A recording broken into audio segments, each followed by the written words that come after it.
एक खोटं बोलू बाई, दोन खोटं बोलू, दोन खोटं बोलू बाई, तीन खोटं बोलू. 12 चौकी वाडा, दारात गाडी घोडा, घोड्याला खायला पुरण पोळी, बाई रुपेरी थोडा. आडबाई आडोनी आडाच पाणी काढोनी, कळशी भरते सोन्याची सून थोरा मोठ्याची. असं सासर नको ग बाई, नाव नुसतं मोठं, नाव नुसतं मोठं, ज्याचं लक्षण बारी खोट. पैलमा गणेश देवा, माझा खेळ मांडला, करीन तुझी सेवा, करीन तुझी सेवा, मला हवा करतार, चंद्रपोळी चौकडीत माझा संसार. 3 दगडांची चूल फुंकले निखारे, मुठभर जोंधळात सुख माझे सारे.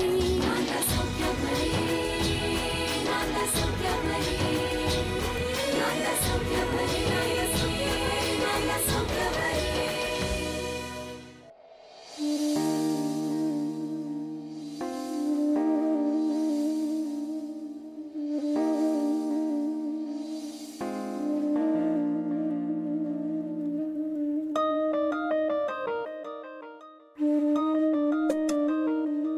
काय वहिनी, झाली का बंधुराजांना राखी बांधून? तुझीच वाट बघत होते. तू आणलीस राखी? हो, ही काय आणली ना. वहिनी, अशी गंमत आहे ना, आपल्या दोघींनाही भाऊ आहेत, पण राखीला आपल्याला कधीही जाता येत नाही. पण काय हो, तुमचं तुमच्या माहेरच्यांशी बोलणं झालं का इतक्यात? नाही ग, पण माझ्या दादाला माहितीये आपल्या नावाची राखी अंजू बाळकृष्णालाच बांधणार.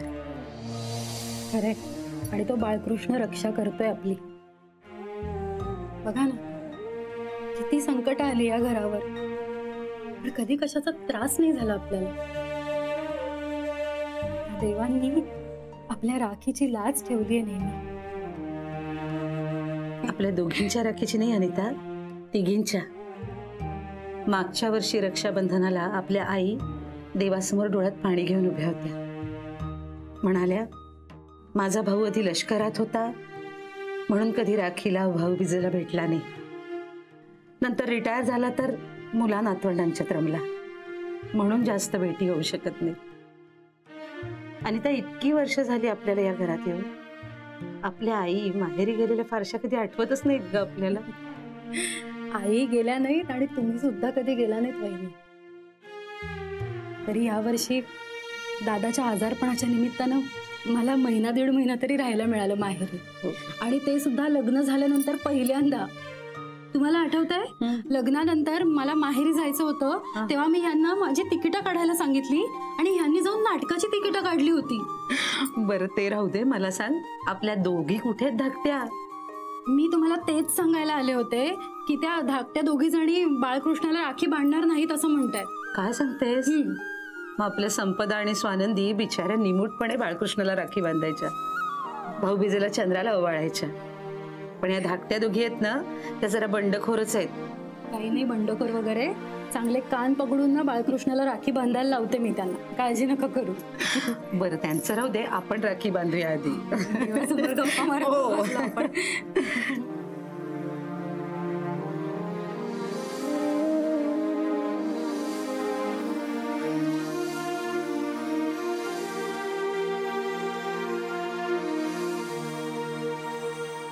सायली, बाळकृष्ण आहेच ग, पण तो आपल्यासोबत मस्ती नाही ना करत. म्हणजे बघ ना, तो नुसता बसलेला असतो हातात लोण्याचा गोळा घेऊन, आणि आपण काही शेअर पण नाही करू शकत त्याच्याशी. तुला माहितीये सायली, आपण जेव्हा अभ्यास करत असतो ना आणि मला काही प्रॉब्लेम आला तर मला सारखं असं वाटतं की माझा भाऊ असता तर किती मज्जा आली असती. नुसता भाऊ नाही ग, मोठा भाऊ. कारण ना मोठा भाऊ असला ना की असं सिक्युअर्ड वाटतं आणि आपलं रक्षणही करू शकतो ना तो. आणि शिवाय आपला मूड बिघडला तर तो आपल्याला चॉकलेट्स आणि आईस्क्रीम सुद्धा आणून देऊ शकतो. आणि मेन म्हणजे जर काकू आणि आई आपल्यावर रागवल्या तर तो आपली बाजू घेऊन बोलू सुद्धा शकतो. करेक्ट. वेड्यात का तुम्ही? हे सगळं करायला भाऊ कशाला हवाय का तुम्हाला? तुम्ही एकमेकींसाठी नाही का करत काही? एकमेकी गप्पा मारता, एकमेकींना अभ्यासात मदत करता, एकमेकींना आधार देता, आणि काय पाहिजे ग? सायली, मला काय वाटतं माहितीये का, आजी ना एकदम करेक्ट बोलते. कशाला हवाय आपल्याला मोठा भाऊ? आजी अरे तुम्ही पण इथे जा. कुठे आहे? स्वानंदी अगं बाई, कशी आहेस बाळा? मस्त. बघा आला की नाही तुमचा मोठा भाऊ. भाऊ अगं स्वानंदी, आपल्याला मोठा भाऊ नाहीये की नाही, तो आम्हाला वाईट वाटत होत. हो पण आता नाही वाटत आहे वाईट, कारण आपण सुद्धा एकमेकांशी भाऊ असल्यासारखंच वागतो की नाही. मग म्हणजे आता नकोय तुम्हाला मोठा भाऊ? नकोय, कारण आपल्या प्रत्येकीला 3 बहिणी आणि 3 भाऊ आहेत. मग आम्ही तुलाच बांधू ना राखी. हो. आणि तसंही आजीने आम्हाला सॉलिड फंडा सांगितलाय. आपल्याला खरा भाऊ नसला म्हणून काय झालं, जो आपलं रक्षण करतो, आपल्या आनंदाची काळजी करतो, तोच आपला खरा भाऊ. मग हे सगळं तर तूच करतेस ना. हो. अरे बापरे, आता एक प्रॉब्लेम झाला. नाही आता तुमच्या मोठ्या भावाला वाईट वाटेल ना. हो, कारण किती आशेने तुमच्याकडून राखी बांधून घ्यायला, तुमचे लाड करायला आला होता. आता त्याच्या हातावरच्या 2-2 राख्या माझ्या हातावर कशाला ना. काय? कोणता भाऊ? आणि तेही मोठा, तेही जत्रेत हरवला की काय? भिंती आड लपला होता. नीता तू? येस, माझ्या 2 गोड बहिणी. पण हे खरंच आहे, हाच आहे आमचा मोठा भाऊ. म्हणजे काय? कारण हाच आमचे सगळे लाड पुरवतो, म्हणजे आपल्याला आईस्क्रीम खायला सुद्धा घेऊन जातो. येस. आणि आपल्याला इंजिनिअरिंग जाताना गायडन्स सुद्धा करतो. अरे मीच देणार आहे गायडन्स. आणि आपल्या इतका लहान होऊन आपल्यासोबत मस्ती सुद्धा करतो. अगदीच. आणि सगळ्यात इम्पॉर्टंट, आपला मूड जर बिघडलेला असेल ना, तर तो आपल्याला हसवतो सुद्धा, रक्षण पण करतो. पण एक मिनिट, ही गोष्ट आमच्या का नाही लक्षात आली? कारण तुम्ही दोघी बुद्धू आहात. अगदी तुमच्या बहिणीसारख्या तुम्ही हुशार नाही आहात. बट डोंट वरी, मी जर तुमच्या बहिणीला बुद्धी देऊ शकतो, तुम्हाला देऊ शकतो ना. हसतायत बघ, त्यांना कळलंच नाहीये. बघितलं आजी, भेटला आम्हाला आमचा मोठा भाऊ. ये. आणि आता आम्ही बनवलेल्या राख्या नीलदाच्या हातावर.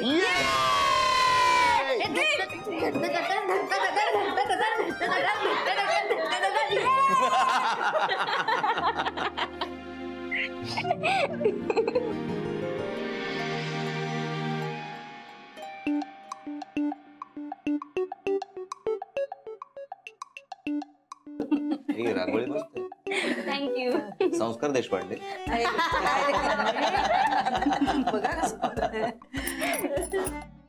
तरी मी म्हणत होते की याआधी आपल्या घरी कधी भाऊ नाही म्हणून रडारड झाली नाही.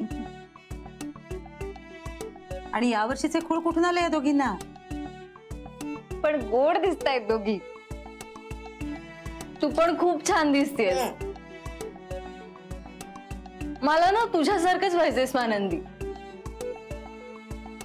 ए नाही हा, ताई सारखी मी होणार आहे, तू नाही व्हायचं.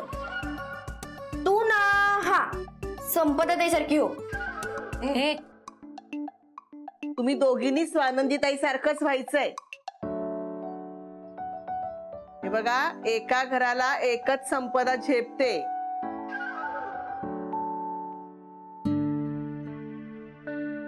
आणि आपण सगळे जण मिळून तिला झेपवतोय.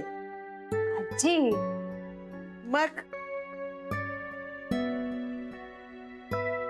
आजी एकच वाक्य बोलतात, पण एकदम भारी बोलतात. चला चला, राखी बांधताय ना. नीलदा, यावेळेस ना आम्ही स्वतः बनवल्यात राख्या. वा. ए हो, पण मी सुद्धा मदत केली आहे. हो, बघितलं स्वानंदी, किती गुणी आणि गोड बहिणी आहेत माझ्या. पण मला सांगून काय उपयोग, मला तर भाऊच नाहीये.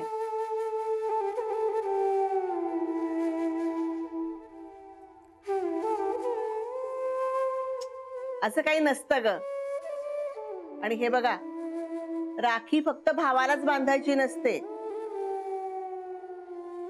जो आपलं रक्षण करतो ना, त्याला राखी बांधायची असते. हे सगळं सिनेमात बघून तुम्हाला वाटतं. आणि राखी कुणाला बांधायची असते? देवाला, राजाला, अगदी आपल्या वडिलांना सुद्धा. चला बांधून घ्या राखी. बर दादा बस ना. झालं तुमचं? हो. बसू मी आता पाटावर. वा वा वा.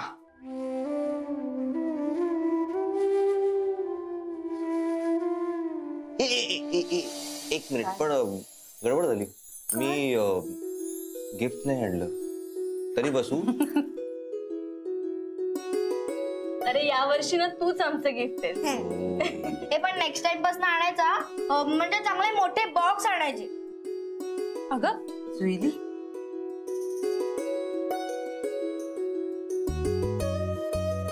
जुईल्या, एवढे मोठे बॉक्स चालतील ना?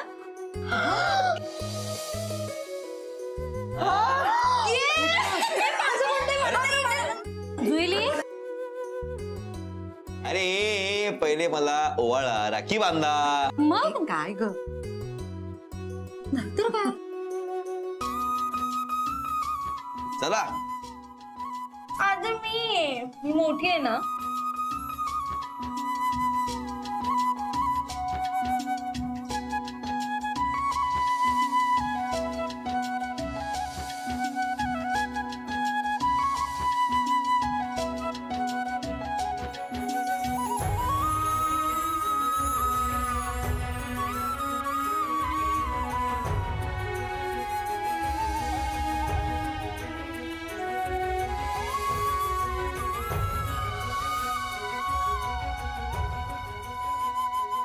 शाबास.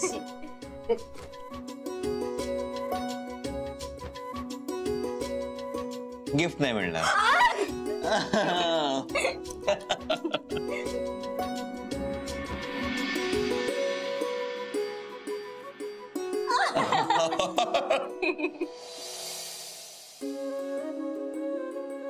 गिफ्ट हवे कशाला?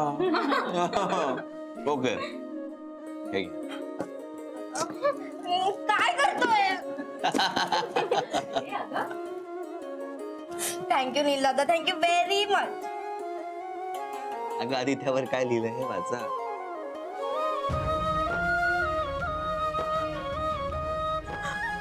To my smart sister Juili. माझ्याच्यावर काय लिहिलंय बघ?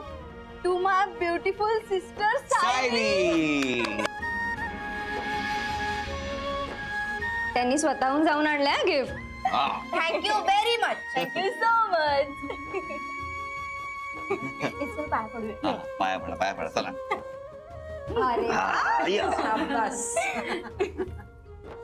अशाच मोठ्या व्हा, पण अशाच इनोसंट राहा. पण नील दादा, आमच्या स्वानंदीसाठी पण काहीतरी आणायचंच ना? हो. स्वानंदीसाठी मी का काय आणायचं? आकाश भाऊ बहिणीसाठी काहीतरी आणतो ना. मग मी कसं काय आणणार स्वानंदीसाठी आज? तिच्यासाठी जो गिफ्ट घेऊन येणार आहे तो ऑलरेडी आलाय. हे काय? येस. भाऊजी तुम्ही? स्वानंदी, राखी बांधशील मला?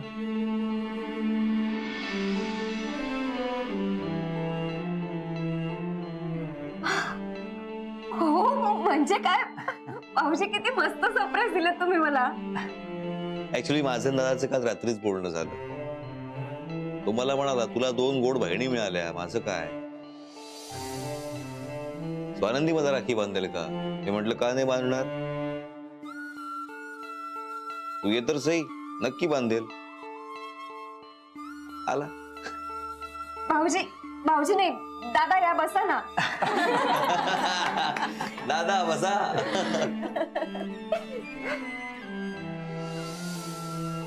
एवढी खुश झाली बघ. हो ना. मग काय, सासरच्या घरी माहेरचा माणूस मिळाल्यावर कुणीही खुश होईल. हो. मला ही माझी बाजू घेणारी माझ्या हक्काची बहीण मिळाली.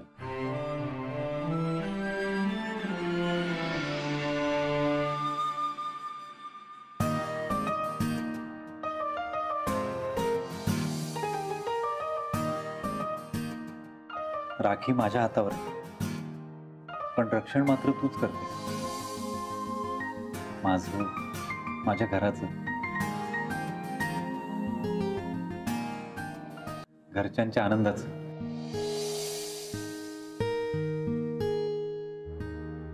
मी आपल्या घराचं रक्षण करते.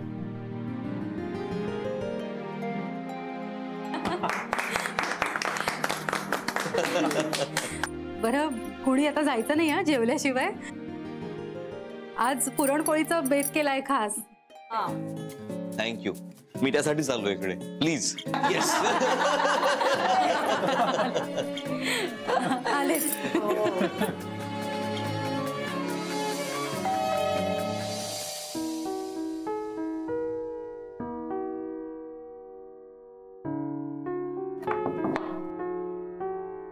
मॅम तुमचं कुरिअर.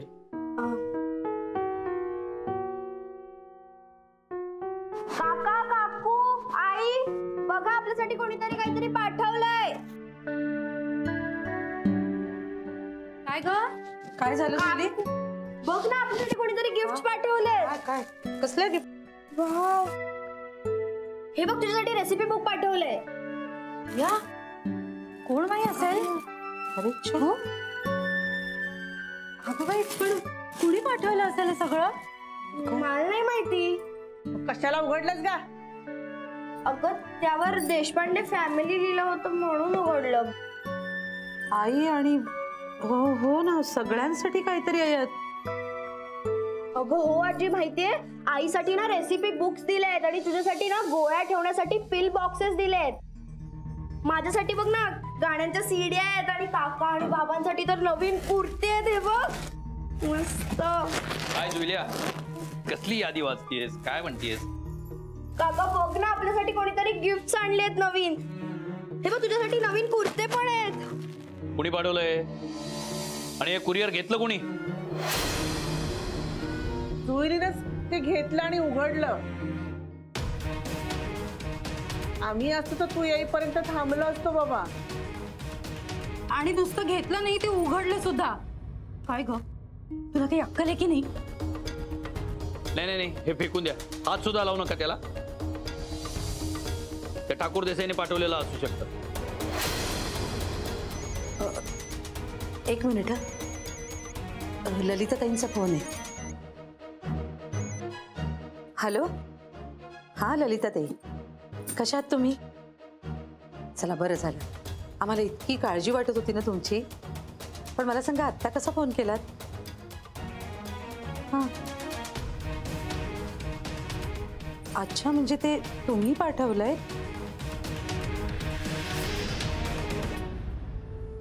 अहो पण एवढ्या गिफ्ट्स कशाला पाठवल्यात? बरं बरं, हो थँक्यू. हां, हो हो हो हो, अच्छा. ललिताताईंनी पाठवलंय. हो, इथे लिहिलंय बघा, फ्रॉम ललिता जहागीरदार. कमाल आहे बाई ललिताताईंची ना. नाही, कमालच आहे. पण हे बरोबर नाहीये वसंता. आता काय आजी एवढं काय? जुलिया, आई बरोबर बोलतीये. अहो पण काय झालं आता? आता कळलंय ना आपल्याला कोणी पाठवलंय ते. ते बरोबर आहे. त्यांनी असं गिफ्ट वगैरे पाठवायची काही गरज नव्हती. ते आपल्या मुलीच्या सासूबाई आहेत. रीतीने जे काही करायचं असतं ते आपण सगळे करतोच.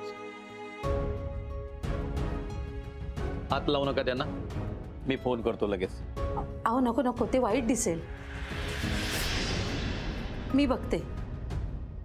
लवकर बघा काय करायचं ते. उद्याच्या उद्या किंवा शक्य झालं तर आजच्या आज या वस्तू एखाद्या आश्रमात किंवा गरजूंकडे पाठवून द्या. या अशा वस्तू भेट वगैरे आल्या ना की मनात उगीच शंका येते. माझ्या जॉबमुळे ही इन्सिक्युरिटी आली असेल मे बी. कुणाकडनं नुसती टाचणी जरी भेट म्हणून आली ना तर त्या ठाकूर देसाई किंवा तशा टाईपच्या कुणा व्यक्तीकडनं आली असं वाटतं. जोईले, पुन्हा या असली कुरिअर वगैरे घ्यायची नाही ना.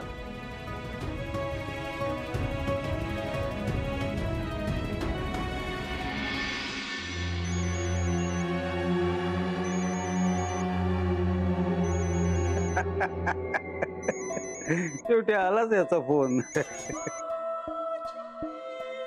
बोला ठाकूर देसाई. हो, उद्या दुपारी ऑफिसमध्ये भेटू माझ्या. ठीक आहे, मी तुमची वाट बघेन. पत्ता पाठवा, येतो. Okay, bye.